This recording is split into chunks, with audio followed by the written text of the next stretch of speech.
Hello students, स्वागत है आपका अपना यूट्यूब चैनल ऑनलाइन क्लासेस में। चलिए आज क्लास 10th का फिजिक्स का जो है नेक्स्ट पार्ट का वीडियो लेकर आ चुके हैं, ऑब्जेक्टिव का, जो परीक्षा के दृष्टिकोण से बहुत ही महत्वपूर्ण है। यदि आप लोग इसका पार्ट 1 वीडियो नहीं देखे होंगे तो मेरे डिस्क्रिप्शन लिस्ट में उसका लिंक दिया गया है, उसको जा कर के वहाँ से देख लीजिए और अच्छा लगे तो लाइक करें और अपने दोस्तों के पास ज़रूर शेयर करें। तो चलिए आज नेक्स्ट जो है प्रश्न पे चलते हैं। 52 नंबर प्रश्न है। यह बोल रहा है प्रकाश तरंग का उदाहरण है। प्रकाश तरंग का क्या उदाहरण है? तो पहला ऑप्शन है ध्वनि तरंग, तो ध्वनि तरंग तो प्रकाश का उदाहरण नहीं है। दूसरा है विद्युत चुंबकीय तरंग, तो यह भी प्रकाश तरंग का उदाहरण नहीं है। पराबैंगनी तरंग, पराबैंगनी तरंग तीसरा है। तो पराबैंगनी किरण किससे निकलती है? प्रकाश से ही निकलती है। आप लोगों को मालूम होगा कि पराबैंगनी किरण जो है वो हमारे ओजोन परत को क्या करती है? क्षय करती है। तो इसलिए इसका आंसर हो जाएगा प्रकाश का तरंग का उदाहरण कौन है? पराबैंगनी तरंग। यदि ऐसा ही क्वेश्चन पराबैंगनी से पूछ देता है कि ओजोन परत को क्षय कौन करता है, तो ओजोन परत को कौन सी तरंग क्षय करता है? तो पराबैंगनी तरंग या क्लोरोफ्लोरो कार्बन, CFC भी कह सकते हैं। ठीक है, अब नेक्स्ट है 53 नंबर प्रश्न। कह रहा है कि दंत विशेषज्ञ किस दर्पण का उपयोग मरीजों के दांतों का बड़ा प्रतिबिंब देखने के लिए करता है? जो दंत विशेषज्ञ होता है वह किस दर्पण का उपयोग करके मरीजों को दांत जो है उसको बड़ा करके देखता है? तो उसमें जो होगा स्टूडेंट्स अवतल दर्पण। हम बताए हैं पहले वाले वीडियो में कि अवतल दर्पण से क्या होता है, तो रोगियों के नाक, कान, गला इत्यादि की जांच करने के लिए अवतल दर्पण का प्रयोग होता है, इसलिए इसका आंसर अवतल दर्पण होगा। अब नेक्स्ट 54 नंबर प्रश्न पे चलते हैं। यह कह रहा है कौन सा लेंस अपसारी लेंस कहलाता है? अपसारी लेंस किसे कहते हैं? तो अपसारी लेंस जो है अवतल लेंस को अपसारी लेंस कहते हैं। इसका आंसर ए हो जाएगा। अवतल लेंस को क्या कहते हैं? अपसारी। और यदि पूछ दे कि अभिसारी लेंस किसे कहते हैं, तो अभिसारी लेंस जो है उत्तल को कहते हैं। उत्तल को अभिसारी, उत्तल को क्या कहते हैं? अभिसारी, अभिसारी लेंस कहते हैं। और अवतल को अपसारी लेंस कहते हैं। ठीक है, अब नेक्स्ट प्रश्न 55 नंबर पे चलते हैं। यह कह रहा है कि एक प्रयोग में अवतल दर्पण द्वारा किसी बिंब का प्रतिबिंब एक पर्दे पर प्राप्त किया जाता है। दर्पण की फोकस दूरी को निर्धारित करने के लिए प्रयोगकर्ता को मापने की ज़रूरत है। तो फोकस दूरी को निर्धारित करने के लिए प्रयोगकर्ता को क्या मापने की ज़रूरत है? तो देखिए पहला ऑप्शन है दर्पण तथा पर्दा के बीच की दूरी को, तो यह भी करेक्ट है। दूसरा बोला दर्पण तथा बिंब के बीच की दूरी को, तो यह भी करेक्ट है। इसलिए दोनों आंसर करेक्ट है, तो इसका आंसर सी हो जाएगा। सी में देखिए लिखा गया है ए और बी दोनों जो है ऑप्शन सही है, तो इसलिए इसका आंसर मेरा क्या होगा? सी होगा। ठीक है, देखिए यदि इसको आप लोग अच्छी तरह से नहीं समझ पा रहे हैं तो ध्यान से इसको देखिए। यह कह रहा है हमको ज्ञात क्या करने के लिए बोल रहा है? दर्पण की फोकस दूरी। फोकस दूरी यानी कि एफ ज्ञात करना है। तो एफ ज्ञात करना है तो हमको दो चीज़ ज्ञात रहना चाहिए। कौन कौन से ज्ञात रहना चाहिए? यू ज्ञात रहना चाहिए यानी कि वस्तु की दूरी। तो वस्तु की दूरी देखिए क्या, दर्पण तथा बिंब, बिंब मतलब क्या होता है? तो बिंब मतलब वस्तु, तो दर्पण तथा वस्तु के बीच की दूरी, इसलिए ये भी सही है। और दूसरा ज्ञात रहना चाहिए क्या? भी ज्ञात रहना चाहिए। यदि यू और भी यानी वस्तु की दूरी और प्रतिबिंब की दूरी दोनों ज्ञात रहे तो हम फोकस दूरी ज्ञात कर सकते हैं। तो फोकस दूरी ज्ञात करने के लिए क्या? तो दर्पण तथा पर्दा के बीच की दूरी, तो पर्दा मतलब क्या? वो प्रतिबिंब बन रहा है ना पर्दा के पास, इसलिए यह मेरा भी है। और यह दर्पण तथा बिंब के बीच की दूरी यह क्या है? यू है। तो भी और यू ज्ञात रहेगा तभी हमको एफ निकलेगा।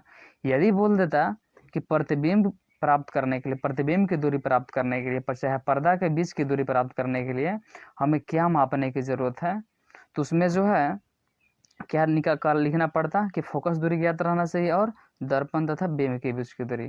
ठीक है, नेक्स्ट है 56 नंबर। गोलीय दर्पण के परावर्तक पृष्ठ की वृत्ताकार सीमा रेखा का व्यास क्या कहलाता है? तो गोलीय दर्पण के परावर्तक पृष्ठ की वृत्ताकार सीमा रेखा का व्यास क्या कहलाता है? तो इसका आंसर होगा तो गोलीय दर्पण का द्वारक। इसका आंसर क्या होगा? देखिए इसका ऑप्शन गलत से लिखा गया है, डी होगा, यानी गोलीय दर्पण का द्वारक जो है यह ठीक है। गोलीय दर्पण के परावर्तक पृष्ठ की वृत्ताकार सीमा रेखा का व्यास कहलाता है क्या? तो गोलीय दर्पण का द्वारक कहलाता है। ठीक है, अब नेक्स्ट प्रश्न पे चलते हैं। कह रहा है कि गोलीय दर्पण, यह भी वही है, सॉरी, नेक्स्ट पे चलते हैं 57 नंबर पे। बोल रहा है निम्नलिखित में से कौन उत्तल दर्पण की फोकस दूरी है जिसकी वक्रता त्रिज्या 32 सेंटीमीटर है? जिसकी वक्रता त्रिज्या 32 सेंटीमीटर है तो उसकी फोकस दूरी क्या है? देखिए बोल रहा है वक्रता त्रिज्या 32 दिया है, वक्रता त्रिज्या 32 और फोकस दूरी ज्ञात करनी है। तो हमको देखिए फोकस दूरी क्या होती है, वक्रता त्रिज्या की आधी होती है। तो प्लस में है तो प्लस में ही रहेगा 16, प्लस में 16 मेरा कौन है? तो कैट है, इसलिए इसका आंसर सी ही होगा। याद रखिएगा कभी भी वक्रता त्रिज्या जितना दिया रहे उसका फोकस दूरी यदि ज्ञात करना हो तो जस्ट उसका आधा कर देते हैं। 32 है तो उसका क्या हो जाएगा 16। यदि यहाँ पे फोकस दूरी दिया रहता और वक्रता त्रिज्या ज्ञात करना रहता तो उसको हम 2 गुना कर देते हैं, लेकिन यह वक्रता त्रिज्या दिया है और फोकस दूरी ज्ञात करनी है तो फोकस दूरी के लिए आधा कर देते हैं, और वही वक्रता त्रिज्या ज्ञात करनी रहती तो उसको 2 गुना कर देंगे। याद रखिएगा चिन्ह यदि प्लस में है तो उसका प्लस में ही आंसर होगा, माइनस में गलती से भी नहीं करिएगा। और ध्यान रखिएगा पहले से आप लोगों को मालूम ही होगा कि उत्तल दर्पण में हमेशा सभी चीज़ प्लस होता है, यानी धनात्मक होता है, केवल वस्तु की दूरी को छोड़कर, क्योंकि वस्तु की दूरी हमेशा या अवतल दर्पण हो या उत्तल दर्पण हो हमेशा क्या होता है ऋणात्मक। केवल वस्तु की दूरी को छोड़कर सभी दूरियां जो है वह धनात्मक होती है। किसमें? उत्तल दर्पण में। और अवतल दर्पण में सभी दूरियां क्या होती है ऋणात्मक होती है। ठीक है, ये ध्यान रखिएगा। अब नेक्स्ट है 58 नंबर प्रश्न।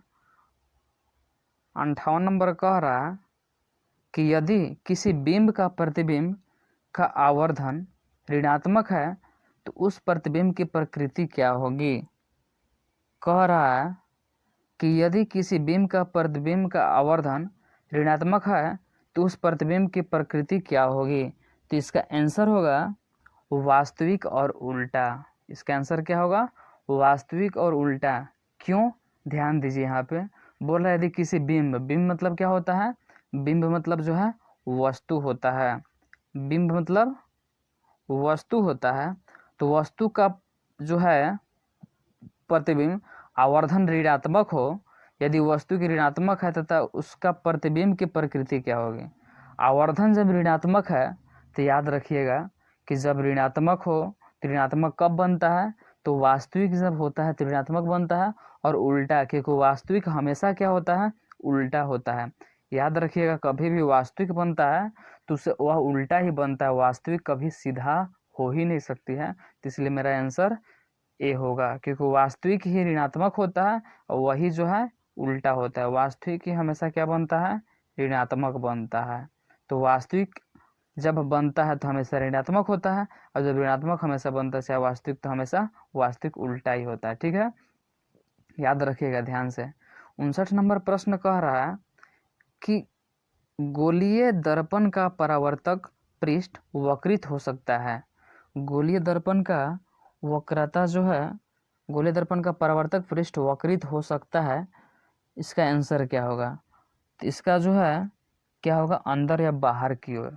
गोलीय दर्पण का परावर्तक पृष्ठ किधर से हो सकता है, कैसे वक्रित हो सकता है? तो गोलीय दर्पण जो है अंदर या बाहर की ओर जो है वक्रित हो सकता है। या तो ऐसे हो सकता है, इधर ये देखिए मतलब ये बाहर की ओर है, ये अंदर की ओर है, इस प्रकार हो सकता है। ठीक है, ऐसे हो सकता है या ऐसे हो सकता है। तो यह जो है इस प्रकार हो सकता है, अंदर की ओर या बाहर की ओर। इसका आंसर क्या होगा? गोलीय दर्पण का परावर्तक पृष्ठ वक्रित कहाँ से होता है? वक्रित मतलब वही टेढ़ा। तो टेढ़ा कहाँ से होता है? ऐसे तो अंदर की ओर बाहर की ओर, क्योंकि गोलीय दर्पण एक गोले का ही भाग होता है, खोखले गोले का। तो अंदर की ओर होता है या बाहर की ओर होता है। ठीक है, नेक्स्ट प्रश्न है 60 नंबर। वह गोलीय दर्पण जो अंदर की तरफ वक्रित हो क्या कहलाता है? देखिए जो अंदर की तरफ वक्रित हो उसे क्या कहते हैं? तो इसको कौन सा दर्पण कहते हैं? तो इसका आंसर होगा जो अंदर की ओर होता है, तो अंदर की ओर जो धांसा हो वक्रित मतलब है अंदर की ओर जो धंसा हो, उसे क्या कहते हैं? अवतल दर्पण। क्या कहते हैं उसको? अवतल दर्पण। इसका आंसर ए होगा। जो अंदर की ओर वक्रित होता है उसे अवतल दर्पण कहते हैं। चाहे ऐसे भी दूसरे प्रकार से प्रश्न पूछ सकता है कि वह गोलीय दर्पण जो बाहर से कालिप किया गया हो उसे क्या कहता है? तो उसे क्या कहते हैं? अवतल दर्पण। देखिए बाहर से इधर से पेंट किया गया है, इधर से पेंट किया गया है, तो इसे अवतल दर्पण कह सकते हैं। चाहे जो अंदर की तरफ धंसा हुआ है, अंदर की तरफ ऐसे धंसा हुआ है कि नहीं, इसे हम क्या कहेंगे? अवतल दर्पण कहेंगे। अब देखिए नेक्स्ट प्रश्न पे चलते हैं। 61 नंबर, वह गोलीय दर्पण जो बाहर की तरफ वक्रित हो क्या कहलाता है? तो बाहर की तरफ वक्रित हो कैसे होता है? ऐसे होता है, यानी बाहर की तरफ उठा हुआ हो ऐसे। तो बाहर की तरह है तो ये कौन सा दर्पण है? तो यह उत्तल दर्पण है। यह कौन सा है? उत्तल दर्पण। इसका आंसर क्या होगा? कैट होगा। ठीक है, जो बाहर की ओर जैसे उठा हुआ है ऐसे, उसे उत्तल कहते हैं। इसमें जो है अंदर पेंट किया हुआ रहता है। वह गोलीय दर्पण इस प्रकार पूछ सकता है, वह गोलीय दर्पण जो अंदर से पेंट किया गया हो उसे क्या कहते हैं? उत्तल दर्पण। या बोल दे वह गोलीय दर्पण जो बाहर की तरफ वक्रित हो, वक्रित मतलब वही उठा हुआ हो, मतलब बाहर से टेढ़ा हुआ हो, उसे क्या कहते हैं? उत्तल दर्पण। ठीक है, नेक्स्ट है 62 नंबर, गोलीय दर्पण के परावर्तक पृष्ठ के केंद्र को दर्पण का क्या कहा जाता है? गोलीय दर्पण के परावर्तक पृष्ठ के केंद्र को दर्पण का क्या कहा जाता है? तो इसका आंसर होगा ध्रुव। इसका आंसर क्या होगा? ध्रुव कहा जाता है। गोलीय दर्पण के परावर्तक पृष्ठ के केंद्र को क्या कहते हैं? ध्रुव कहते हैं। दर्पण का क्या कहा जाता है? ध्रुव कहते हैं। देखिए गोलीय दर्पण है जैसे है, अगर मान के चलिए यही अवतल दर्पण है, इसका जो है ऐसे मुख्य अक्ष होता है। यह जो है गोलीय दर्पण के परावर्तक पृष्ठ हमारा यही है। परावर्तक पृष्ठ जो है कौन है? यह है। इसके केंद्र कहाँ पे है? बीच को ही केंद्र बोलते हैं। यहीं पे जो है एक केंद्र है, ये देखिए बीच में जो है एक केंद्र है। इस केंद्र को दर्पण का क्या कहा जाता है? इसको क्या कहते हैं? तो ध्रुव कहते हैं। इसको हम क्या से सूचित करते हैं? पी से सूचित करते हैं। ठीक है, याद रखिएगा, जो गोलीय दर्पण के परावर्तक पृष्ठ के केंद्र को दर्पण को क्या कहा जाता है? दर्पण का, तो उसे ध्रुव कहा जाता है। इसे पी से सूचित करते हैं। ठीक है, नेक्स्ट प्रश्न है 63 नंबर, कह रहा है गोलीय दर्पण के वक्रता केंद्र को किससे सूचित करते हैं? वक्रता केंद्र को हम किससे सूचित करते हैं? तो उसे हम क्या से सूचित करते हैं? तो देखिए वक्रता केंद्र कहाँ पे होता है? एक गोलीय दर्पण मान के चले अवतल दर्पण है, और हमारा देखिए यहाँ पी होता है, इसे ध्रुव कहते हैं, इसे एफ कहते हैं, है यहाँ पे ये मुख्य फोकस कहलाता है। और यहाँ पे जो है इसी को हम वक्रता केंद्र कहते हैं। जो वक्रता केंद्र का परिभाषा, एक परिभाषा होती है, उसे कैसे परिभाषित करते हैं? तो गोलीय दर्पण जिस खोखले गोले का एक भाग होता है, उस खोखले गोले के केंद्र को, देखिए पूरा गोल ऐसे होता है कि नहीं, ऐसे होता है गोल पूरा, उसका एक भाग है ये वाला, तो इसका जो है केंद्र यहाँ पे इस गोले के, इस गोले के केंद्र को क्या कहते हैं? वक्रता केंद्र कहते हैं। अब इसे हम क्या से सूचित करते हैं? सी से सूचित करते हैं। लेकिन इसको हम ध्रुव से यदि मापेंगे तो इसको हम आर से सूचित करते हैं। इसे क्या से सूचित करते हैं? आर से। इसी को वक्रता त्रिज्या, यहाँ से यहाँ तक वक्रता ये त्रिज्या होता है। वक्रता त्रिज्या इसे कहते हैं। इसे जो यहाँ से एफ से जो होता है मुख्य फोकस से और ध्रुव के बीच की दूरी का कहते हैं, इसे क्या कहते हैं? फोकस दूरी। इसे हम छोटी एफ से सूचित करते हैं। याद रखिएगा कभी भी, यानी कि गोलीय दर्पण के वक्रता केंद्र को किससे सूचित करते हैं? तो वक्रता केंद्र को जो है हम सी से सूचित करते हैं। और मुख्य फोकस को हम किससे सूचित करते हैं? तो मुख्य फोकस को हम एफ से, मुख्य फोकस को एफ से, और ध्रुव को पी से। ठीक, नेक्स्ट प्रश्न है, किसी लेंस द्वारा उत्पन्न आवर्धन का एसआई मात्रक क्या होता है? देखिए लेंस के आवर्धन का एसआई मात्रक क्या होता है? तो आवर्धन का सूत्र होता है m बराबर प्रतिबिंब की ऊंचाई बटा में बिंब की ऊंचाई, प्रतिबिंब की ऊंचाई बटा में बिंब की ऊंचाई। तो प्रतिबिंब की ऊंचाई यदि मान के चलिए कोई चीज़ मीटर में होगा और ये भी मीटर में होगा, तो दोनों मीटर मीटर कट गया। ठीक है, तो मीटर मीटर कट गया तो इसका एसआई मात्रक कुछ नहीं बचा। मान के चलिए इसका 10 मीटर, इसका 2 मीटर, 2 पचे 10, लेकिन मीटर मीटर कट गया, सिर्फ 5 रहता। इसलिए आवर्धन की कोई एसआई मात्रक नहीं होती है। ठीक है, अब नेक्स्ट प्रश्न चलते हैं 65 नंबर कि निम्न में से किस लेंस की फोकस दूरी धनात्मक होती है। तो किस लेंस की फोकस दूरी धनात्मक होती है, तो इसका आंसर होगा उत्तल लेंस। कौन सा लेंस? उत्तल लेंस। यानी फोकस दूरी हम पहले ही बताए हैं कि हमेशा उत्तल लेंस की फोकस दूरी हमेशा धनात्मक होती है। और दर्पण की भी बात करें तो उत्तल दर्पण की फोकस दूरी हमेशा धनात्मक होती है। दोनों में उत्तल दर्पण ही जो है और उत्तल लेंस ही जो है, दोनों की फोकस दूरी और मतलब जो है प्रतिबिंब की दूरी दोनों हमेशा धनात्मक होती है। और यदि बोल दे कि निम्न में से किस लेंस की फोकस दूरी या प्रतिबिंब की दूरी ऋणात्मक होती है, तो अवतल लेंस होता है। ठीक है, नेक्स्ट प्रश्न चलते हैं 66 नंबर। बोल रहा है गोलीय दर्पण के ध्रुव तथा वक्रता त्रिज्या से गुजरने वाली सीधी रेखा जो है, गोलीय दर्पण क्या बोल रहा है, गोलीय दर्पण के ध्रुव तथा वक्रता त्रिज्या से गुजरने वाली सीधी रेखा को क्या कहते हैं? को क्या कहते हैं? क्या कहते हैं? इसका आंसर होगा, इसका आंसर क्या होगा? तो इसका आंसर होगा मुख्य अक्ष। क्या होगा? मुख्य अक्ष। गोलीय दर्पण के ध्रुव तथा वक्रता त्रिज्या से गुजरने वाली सीधी रेखा को क्या कहते हैं? मुख्य अक्ष। देखिए कैसे होता है मुख्य अक्ष। ये हमारा गोलीय दर्पण है, मान के चलो उसी का अवतल दर्पण है। तो यह जो है इस सीधी रेखा जो गुजर रहा है किससे? PFC सारे से होकर गुजर रहा है, इसी को क्या कहते हैं हम लोग? तो मुख्य अक्ष। यही सीधी रेखा है, इसी को हम लोग क्या बोलते हैं?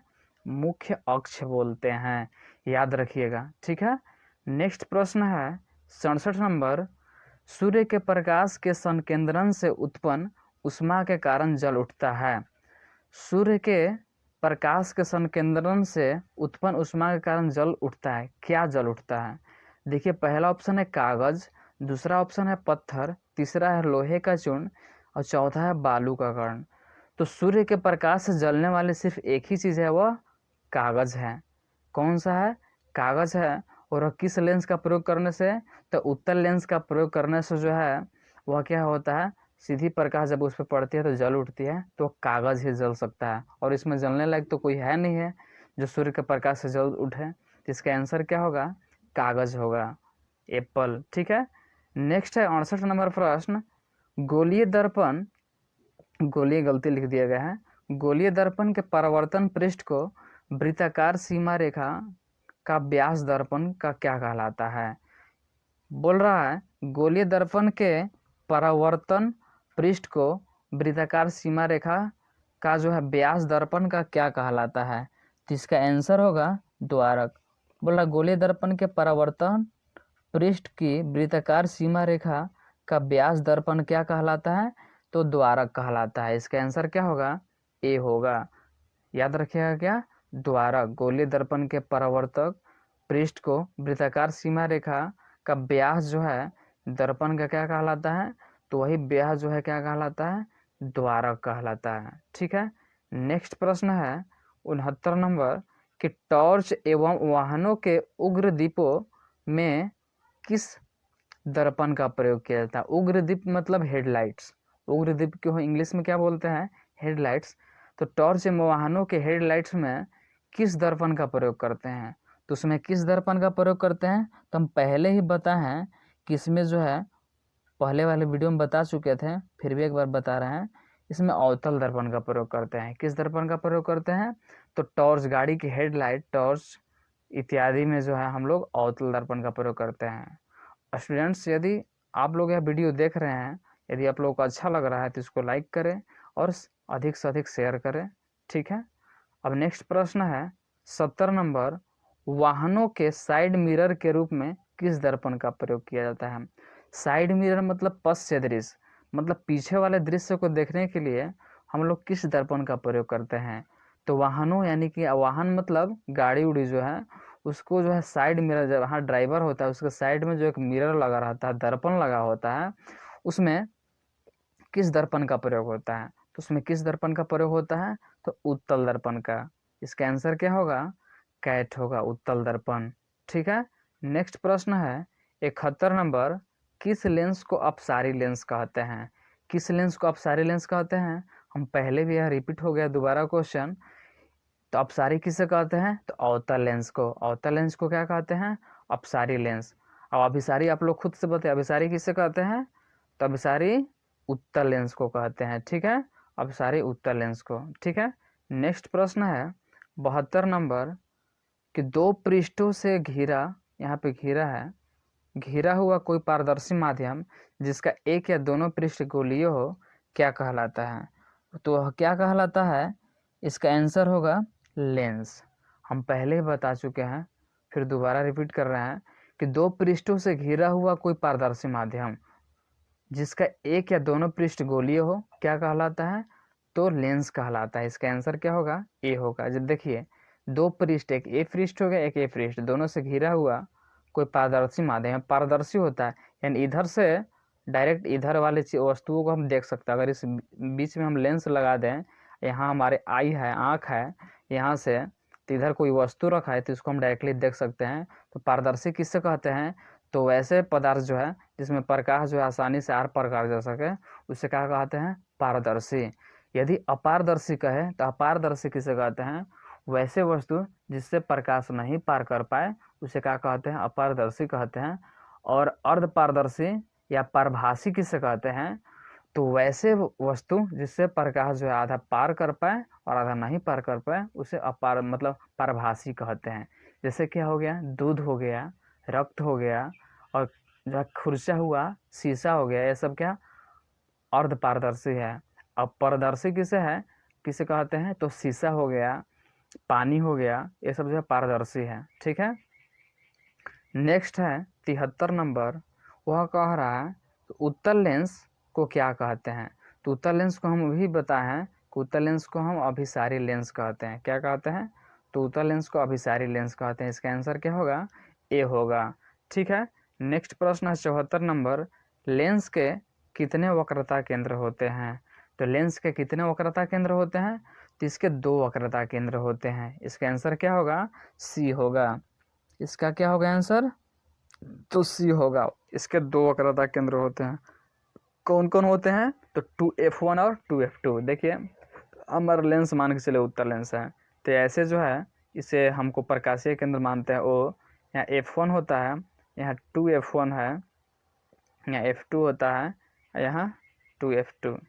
तो 2f1 और 2f2 ये दोनों जो है हमारा वक्रता केंद्र है। अगर पूछ दें कि लेंस के कितनी फोकस दूरी होती है, तो अभी दो होती है, f1 एंड f2, याद रखिएगा।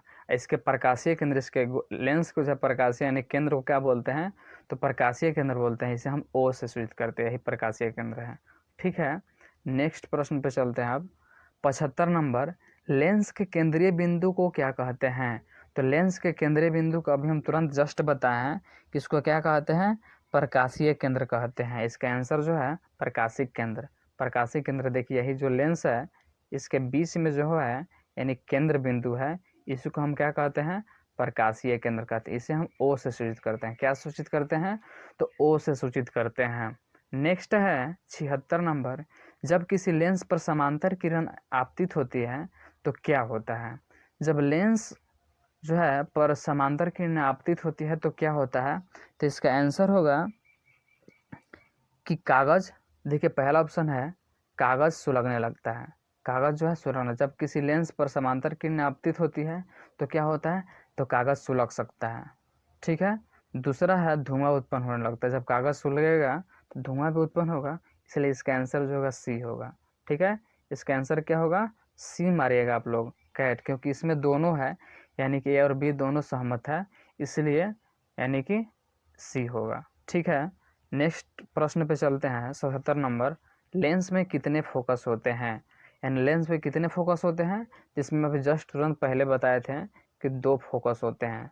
कितने फोकस होते हैं? दो। कैसे होते हैं? ये लेंस है मान के चलिए, यहाँ पर प्रकाशीय केंद्र होता है, यह f1 होता है और यह f2, यानी दो हो गया ना, f1 एंड f2 दो होते हैं। पूछ दे कौन कौन होते हैं? तो f1 एंड f2। नेक्स्ट प्रश्न है 78 नंबर, लेंस की क्षमता का SI मात्रक क्या होता है? लेंस की क्षमता का सही मात्रक क्या होता है, तो इसका आंसर होगा डायोप्टर। क्या होता है, डायोप्टर। ठीक है, इसे डी से सूचित करते हैं। अब नेक्स्ट 79 नंबर प्रश्न पे चलते हैं। उत्तल लेंस की क्षमता क्या होती है, तो उत्तल लेंस की क्षमता क्या होती है, इसका आंसर क्या होगा, तो आप लोग खुद जान ही रहे हैं। इसका आंसर क्या होना चाहिए, तो इसका आंसर धनात्मक होना चाहिए। इसका आंसर होगा ए, धनात्मक, क्योंकि हमेशा पता है उत्तल लेंस या उत्तल दर्पण हो, उस दोनों की लेंस की जो है लेंस की क्षमता जो है उत्तल की हमेशा धनात्मक होती है, और अवतल के पूछ दे तो उसकी क्षमता क्या होती है, ऋणात्मक होती है। ठीक है, अब नेक्स्ट प्रश्न पे चलते हैं। वह कह रहा है कि 80 नंबर, अवतल लेंस की क्षमता क्या होती है, तो जस्ट अभी तुरंत पता है कि अवतल लेंस की क्या होती है, तो अवतल लेंस की जो होती है क्षमता वह ऋणात्मक होती है। इसका आंसर जो है ए होगा, अवतल लेंस की क्षमता ऋणात्मक और उत्तल लेंस की क्षमता धनात्मक। ठीक है, 81 नंबर प्रश्न पे चलते हैं। वह बोल रहा प्रकाश गमन करता है, प्रकाश कैसे गमन करता है। पहला ऑप्शन है सीधी रेखा में, दूसरा ऑप्शन है बी आना चाहिए यहाँ पे ऊपर, तो इसको मिसप्रिंटिंग हो गया है। दूसरा है टेढ़ी मेढ़ी रेखा, तीसरा है तिरछी रेखा में, चौथा इनमें से कोई नहीं। तो प्रकाश हमेशा सीधी रेखा में गमन करता है, इसलिए इसका आंसर ए हो जाएगा। प्रकाश हमेशा किस रेखा में गमन करता है, तो हमेशा सीधी रेखा में गमन करता है। इसका आंसर ए होगा। ठीक है, अब नेक्स्ट प्रश्न पे चलते हैं। 82 नंबर कि एक अवतल दर्पण को फोकस दूरी 20 सेंटीमीटर है, एक वस्तु दर्पण के ध्रुव से 30 सेंटीमीटर की दूरी पर रखी गई है, तो उसका प्रतिबिंब कहाँ बनेगा। तो देखिए अवतल दर्पण की फोकस दूरी यानी कि एफ दिया है, -20 दिया है, और यहाँ जो एक वस्तु दर्पण के ध्रुव से 30 सेंटीमीटर की दूरी है, यानी कि वस्तु की दूरी दिया है वो भी -30, और चूंकि अवतल दर्पण है इसलिए माइनस दोनों होगा, फोकस दूरी भी और वस्तु की दूरी, तो प्रतिबिंब की दूरी निकालना है, मतलब भी निकालना है। तो हम जानते हैं कि दर्पण सूत्र क्या होता है, 1/f बराबर 1/v प्लस 1/u होगा। जब हमको फोकस दूरी ज्ञात है तो हम सिर्फ भी ज्ञात करना है, तो भी को इधर ही छोड़ देंगे, यू को इधर कर देंगे, तो 1/v बराबर क्या हो जाएगा, 1/f माइनस 1/u हो जाएगा। तो 1/f यानी कि 1, एफ की जगह कितना है, तो एफ की जगह जो है -20 है, और माइनस फिर से रुकिए इसको, यानी कि 1/f है। कलर दूसरा चूज कर लेते हैं, कलर ये कर लेते हैं। तो देखिए हमारा 1/v बराबर क्या होगा, तो 1/f, एफ की जगह कितना है -20 है, अब माइनस 1/u, यू की जगह -30 है, तो इतना हो गया। अब इसको जब बटा का हम घटाव बना, माइनस माइनस या प्लस हो जाएगा, तो 20-30 का लघुत्तम तो हम कितना हुआ 60 हुआ, 20 × 60 -3 हो गया, माइनस माइनस यहाँ प्लस हो गया, और 3 दूना 30 दूना 60 यानी कि 2 हुआ, यानी 1/60 माइनस में हुआ।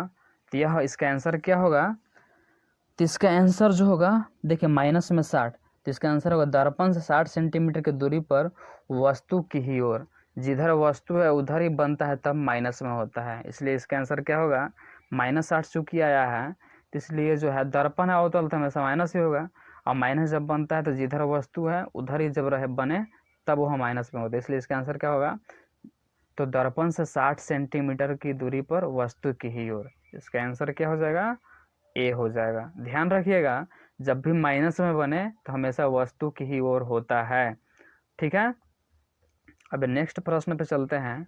83 नंबर कह रहा है किस अवतल दर्पण के सामने 30 सेंटीमीटर की दूरी पर स्थित वस्तु का प्रतिबिंब दर्पण के पीछे 40 सेंटीमीटर पर बनता है, तो दर्पण की फोकस दूरी क्या होगी। बोल रहा किसी अवतल दर्पण के सामने 30 सेंटीमीटर की दूरी पर स्थित वस्तु का प्रतिबिंब दर्पण के पीछे 40 सेंटीमीटर पर बनता है, तो फोकस दूरी, तो जस्ट अवतल दर्पण है, सेम टू सेम वही सूत्र का प्रयोग करेंगे, 1/f बराबर 1/v प्लस 1/u, यही होता है।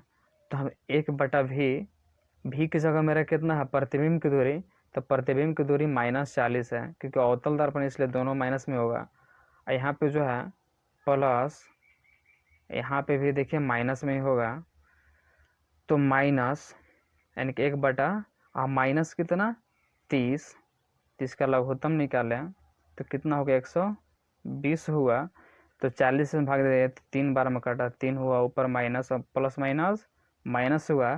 30 से 120 में किए तो कितना हुआ, तो उसमें जो है होगा तो कितना होगा, तो देखिए 30 से किए तो 30 को 120 4 हुआ तो कितना होगा, तो देखिए दोनों माइनस में था, यानी कि 120 बटा ऊपर -3 और 4 -7 हुआ, तो यानी कि 120 बटा ऊपर आ गया 7 नीचे। 120 बटा 7 हमारा यहाँ पे कहीं नहीं दिख रहा है, तो चूंकि 120 ये है तो बटा में 7 होना चाहिए था, मेरा आंसर बी होना चाहिए था। 120 बटा में 7, याद रखिएगा दोनों माइनस में होता है, अवतल दर्पण में तो दोनों माइनस माइनस में जुड़ जाएगा, तो हमेशा क्या होगा, माइनस ही होगा। ठीक है, तो इसलिए इसमें जो ऑप्शन जो दिया है वह गलत दिया है, तो इसलिए इसका आंसर क्या होगा मेरे हिसाब से 120 बटा 7। ठीक है, अब नेक्स्ट प्रश्न है 84 नंबर कि एक गोलीय दर्पण की वक्रता त्रिज्या 20 सेंटीमीटर है, तो इसकी फोकस दूरी कितनी होगी। वक्रता त्रिज्या 20 दिया है तो उसकी फोकस दूरी क्या होती है उसकी, जस्ट हम पहले ही बताए हैं आधी होती है, तो आधी कितनी हो गई, तो 10, तो 20 का आधी कितना हो गया 10, तो 10 कौन सा है मेरा ऑप्शन, तो ए है, इसलिए इसका आंसर क्या होगा, ए होगा 10 सेंटीमीटर। अब नेक्स्ट 85 नंबर प्रश्न पे चलते हैं। यह बोल रहा है जिस वस्तु से प्रकाश निकलता है उसे कहा जाता है, जिस वस्तु से प्रकाश निकलता है उसे क्या कहते हैं, तो उसे प्रकाश स्रोत कहते हैं। इसका आंसर क्या होगा, प्रकाश स्रोत। ठीक है, बोल दे कि जिस वस्तु से प्रकाश निकलता है उसे क्या कहते हैं, तो जहाँ से प्रकाश निकलता है उसे प्रकाश स्रोत कहते हैं। जैसे सूरज, सूर्य जो है वो प्रकाश स्रोत है। ठीक है, किरण पुंज किसे कहते हैं, तो किरणों के मतलब जो मतलब किरणों के समूह को क्या कहते हैं, किरण पुंज कहते हैं। सूर्य के प्रकाश के किरणों के समूह को किरण पुंज कहते हैं। यदि दीप्तिमान वस्तु की बात करें तो दीप्तिमान वस्तु किसे कहते हैं, तो जो प्रकाश में आने पर चमकता है उसे क्या कहते हैं, दीप्तिमान वस्तु। जैसे चंद्रमा, चंद्रमा जो है दीप्तिमान वस्तु है। ठीक है, नेक्स्ट जो है 86 नंबर प्रश्न पे चलते हैं। यह कह रहा है प्रकाश के किरणों के समूह को क्या कहते हैं, तो प्रकाश के किरणों के समूह को क्या कहते हैं, हम जस्ट अभी तुरंत बताए थे, तो किरण पुंज कहते हैं। इसका आंसर क्या होगा, बी होगा। ठीक है, प्रदीप्त वस्तु किसे कहते हैं, तो जो खुद अपना प्रकाश उत्पन्न करे उसे प्रदीप्त वस्तु कहते हैं। और अप्रदीप्त किसे कहते हैं, जिसका खुद का प्रकाश नहीं हो उसे अप्रदीप्त कहते हैं। तो प्रदीप्त में क्या आ सकता है, तो लालटेन हो सकता है, सूर्य हो सकता है, और जितने भी जो खुद टॉर्च हो सकता है सब खुद अपना इसका प्रकाश होता है। लेकिन अप्रदीप्त जो दूसरे के प्रकाश की सहायता से जले, जैसे रेडियम हो गया और चंद्रमा हो गया। चंद्रमा को देखे होंगे इसका खुद का प्रकाश नहीं होता है, वह सूर्य से प्रकाश ग्रहण करके वो खुद चमकता रहता है। ठीक है, अब नेक्स्ट प्रश्न है 87 नंबर, बोल रहा है प्रकाश की किरणों का पथ दर्शाने वाले चित्रों को क्या कहते हैं, तो प्रकाश के किरणों का पथ दर्शाने वाले चित्रों को क्या कहते हैं, तो इसका आंसर होगा किरण आरेख। क्या होगा इसका आंसर, किरण आरेख कहते हैं। प्रकाश के किरणों का पथ दर्शाने वाले चित्रों को क्या कहा जाता है, तो किरण आरेख कहता है। तो ठीक है स्टूडेंट्स, आज के लिए बस इतना ही। अब जो है इसका नेक्स्ट पार्ट जो है आगे वाला लेकर आएंगे, तो उसको जो है देखने के लिए मेरे चैनल को सब्सक्राइब कर ले और बेल आइकन को दबा लें, ताकि पल पल के अपडेट्स आप लोग को मिलती रहे। और हाँ, आप लोग बोर्ड की अच्छे से तैयारी करना चाहते हैं तो मेरे चैनल में जा कर के उसमें 10th की जो है मैथ चाहे हर एक सब्जेक्ट का जो है सॉल्यूशन दिया गया है, उसको ध्यान से पढ़िए, अध्ययन करिए और अपना एक नोट्स बना लीजिए। नोट्स बनाने से ये फ़ायदा होता है कि आप लोग एग्ज़ाम के समय बहुत हेल्पफुल मिलती है, यानी कि बहुत मदद मिलती है। उस नोट्स को बना करके एग्ज़ाम के समय उसी को जाए ले करके जाएँ, उसी को रिवीजन करें, ताकि जो है आप अच्छे अंक से जो है उत्तीर्ण हो सकें। ठीक है, धन्यवाद।